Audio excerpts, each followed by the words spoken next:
Hello, everyone. It's Andrea Vahl, and I am here with the fabulous, wonderful Kim Reynolds here, who Hey.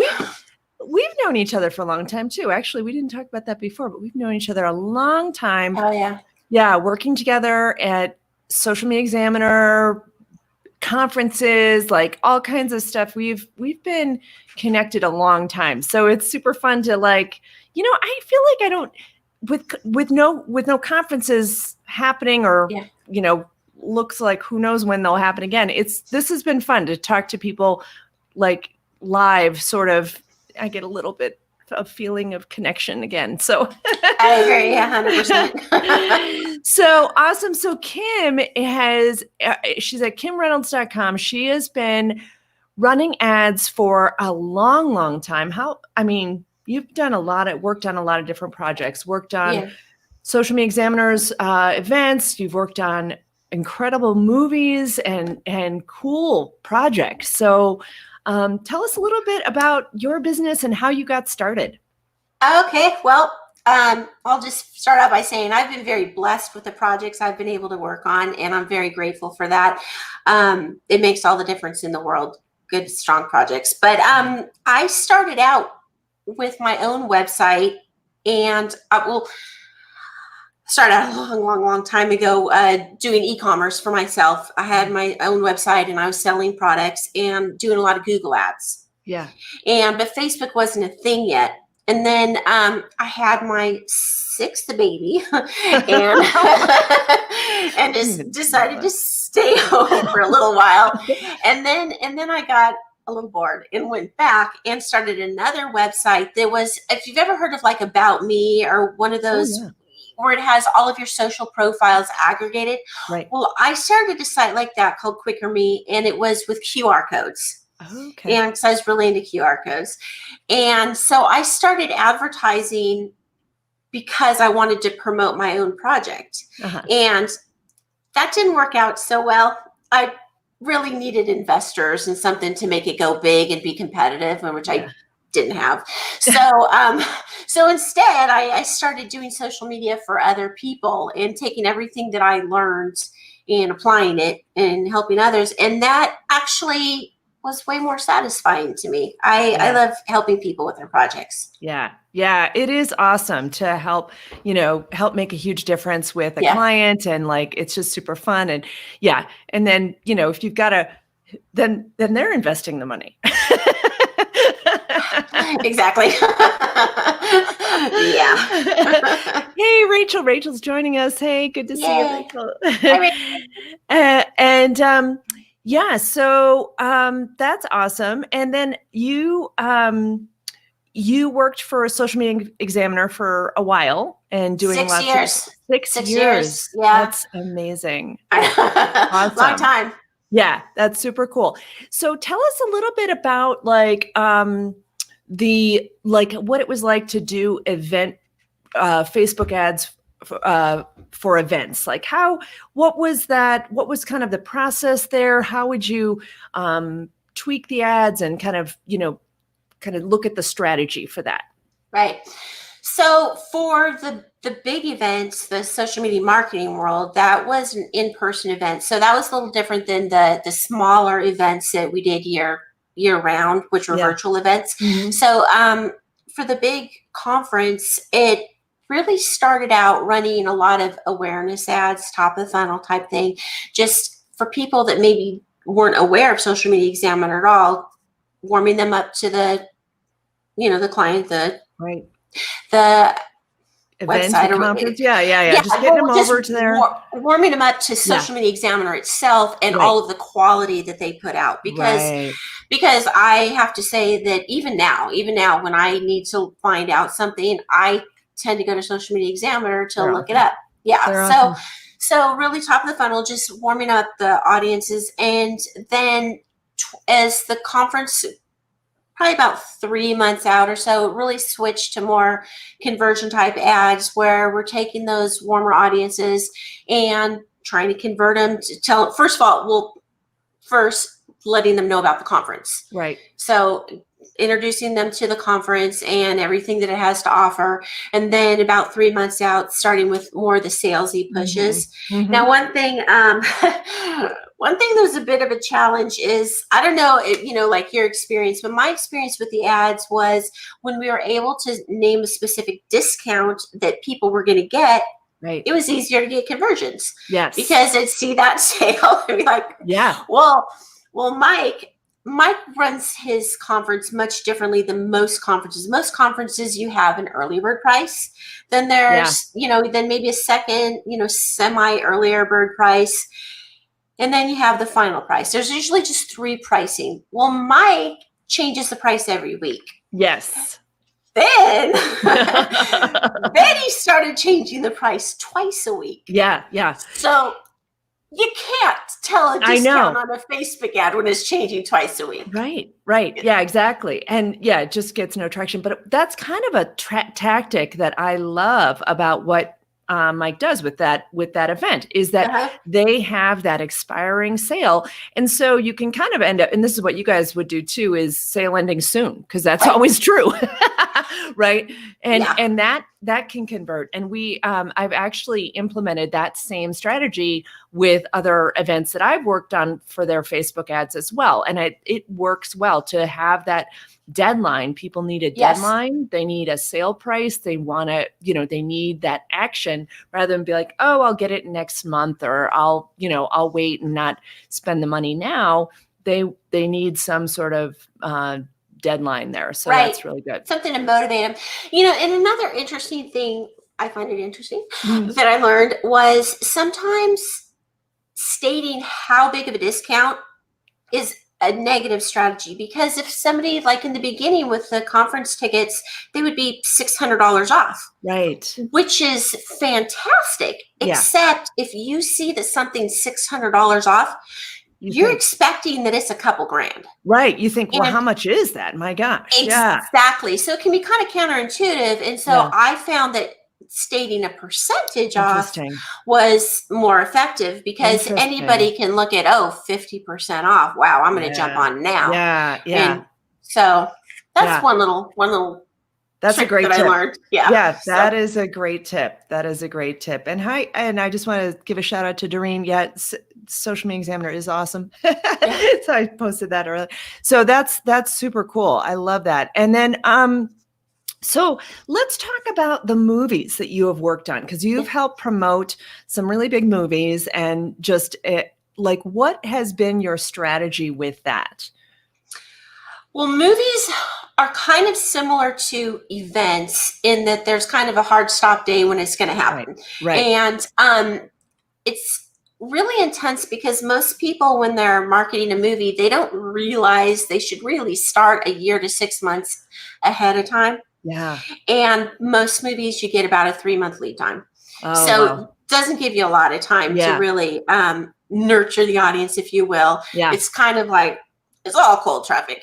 And but movies are really fun, because if you have a great movie and they let you do some extra stuff, you can really get into for instance, I had one movie I worked on where we got to create social accounts for the clients. I mean, not for the clients, for the characters. Oh, cool. For the characters. So we had these like Twitter accounts and a blog and Facebook pages for the characters, and they got to interact with each other. And that was really fun. And it was fun for us. It was fun for the fans, because this was Left Behind, which it was started out a huge book series.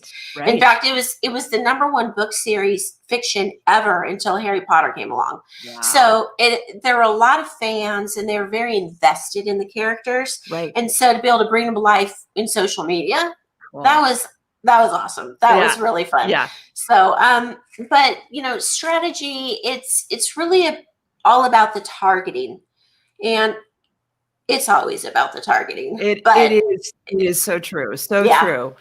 But with movies, it's really because, but I feel like movies are kind of easier with targeting than other products per se, because you can find similar movies in similar genres, and And they have a big amount of fans in those other, movies a lot of times. Yeah, exactly. Yeah. And the other great thing about movies is they tend to have large budgets. Oh, and yeah. so, that's always fun to work with someone's money when it's a big dollar amount. So, that's always nice. Yeah. That's awesome. A few thousand here, a few thousand there. No problem. Now you were driving people to the website typically, and then maybe doing retargeting. How were you, kind of, what was there objective? wasn't a whole lot of retargeting going on. Okay. Most in like the beginning stages, a lot of it's about building up the Facebook page. Okay. And interacting with those fans. Okay. Because those people that like the page, those are the diehard fans that are not only going to go see the movie, they're going to tell everybody about the movie. True. Because word of mouth, social media is fantastic, but it's fantastic at prompting word of mouth. Yes. So that was a large part of the strategy, was just getting people engaged and talking about it, and then sending people to wherever tickets can be purchased. But really the overarching goal was awareness and just getting it out to as many people as possible. Yeah. That's awesome. I love that. Yeah. Cool. And now on both of these campaigns, were you doing more video or both these types of campaigns? Were you doing more video ads? I mean, I would imagine probably for the movie, you're doing the trailer a lot more. Yeah. The trailer was big, and retargeting people that watched the trailer was awesome. Yeah. Awesome. Because you're talking millions of people, and that's great. So definitely more video with the movies because they have more video assets. Right. And that's always a challenge with all clients that I work with, is they just don't have the video assets, and they're afraid to get in front of the camera and, that type of thing. So for social media marketing world, we usually had a sizzle reel from the year before that we could use. But I would say it's one of the few situations where video didn't work as well as still images. Yeah. I find that too it's interesting because and it will depend on a lot of different types of businesses or niches or things like that. But I do find that still images work a little bit better at that bottom of the funnel, driving the purchase. Absolutely. For sure, the video at that awareness stage can be really great, especially the sizzle reel that Social Media Examiner has is always awesome. And I see it, and I'm like, I want to go. I want to go back. So fun. So, but yeah, I have found personally that like a lot of times it's the images, right? Just get to that click, get over to the sales page and buy it. So, right. I agree 100%. Yeah. So awesome. I love that and here's Rachel's movies. Yes. Movies is great. Movies are great. So that's so cool that you've got an opportunity to do that. So I am totally off track with our questions. I just was diving into your business, but I'd love to hear what do you love about working for yourself? What do you love about that? I started my first business when I was 12. I've always been, in fact, Social Media Examiner, other than a brief stint in college waiting tables, I've never worked for a company other than when I was a Social Media Examiner for 6 years. I've always had my own business. Yeah. So going back after I left Social Media Examiner in March, going back to having my own business is completely natural for me. Yeah. It's just, I probably wasn't the best employee in the whole entire world. I will say that because I'm used to running my own show. And it definitely is. I think at this point in my life, I'm unemployable. I don't know how I could do it. So yeah, it is nice. That freedom and that being able to make the decisions are definitely a good thing. But also a lot of the work that I do now is I act as an independent contractor. I have clients that I do all their stuff from start to finish, but I also work as an independent contractor with a couple of different agencies like Mix and Shine. And I get to go in there, and it's like the best of both worlds. I get to go in there and be part of a team. Yes. But I'm given the freedom to execute as I would want to do. Sure. So it is the best of both worlds. That's awesome. I get that social interaction and working with a team. Yeah. But I also get the autonomy that I'm used to. Yeah. That I like. Yeah, that's so cool. So cool. So what are you most proud of in your business? What's something that you either have done or have accomplished, or that something that happened that you're proud of in? Gosh. Well, I'm glad I'm still here. Surviving, right? Yes, right. Making it through COVID. That I'd say one of the things I was most proud of, it wasn't really about my business. Learning to do video, because I was really very shy about being in front of the camera, and just forcing myself to do that. And I'm proud of that, because it was a fear I overcame. Yeah. And out of your comfort zone. Yeah.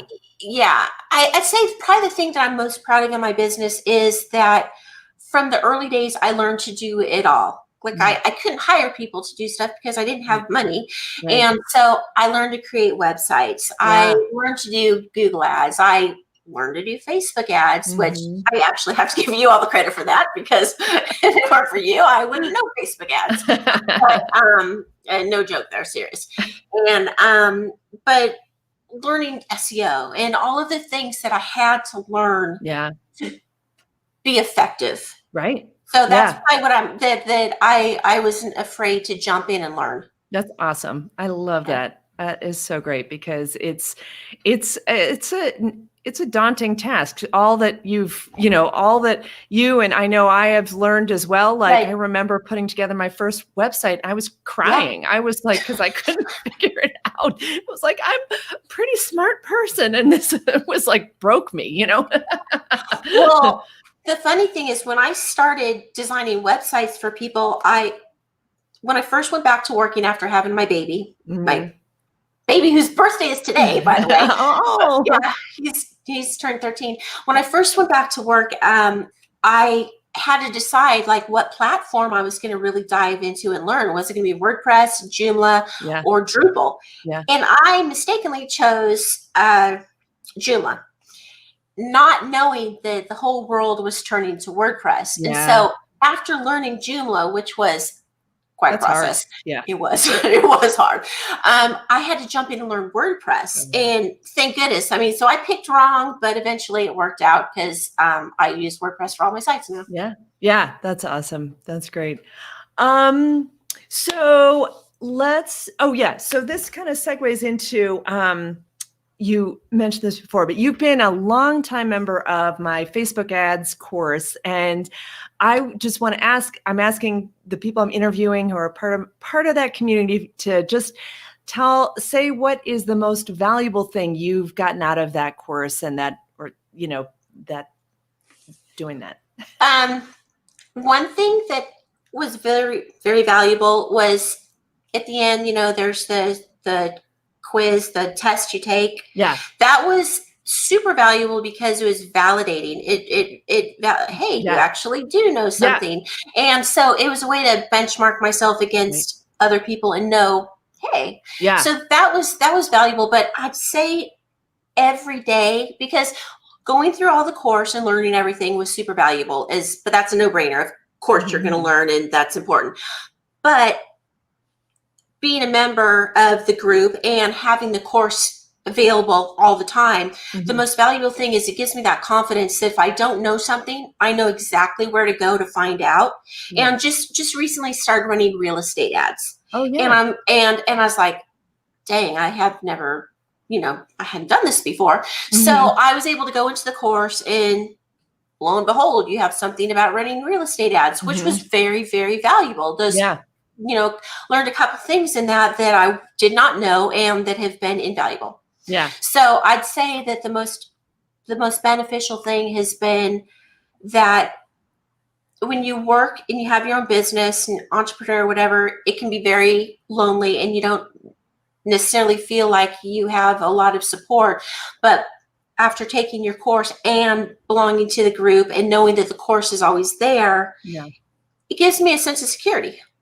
Yeah, that's awesome. I love that. And I'm just gonna, I don't know if Natalie's doing a thumbs up for where the thumbs up is coming in, but I'm just going to do a thumbs up for that.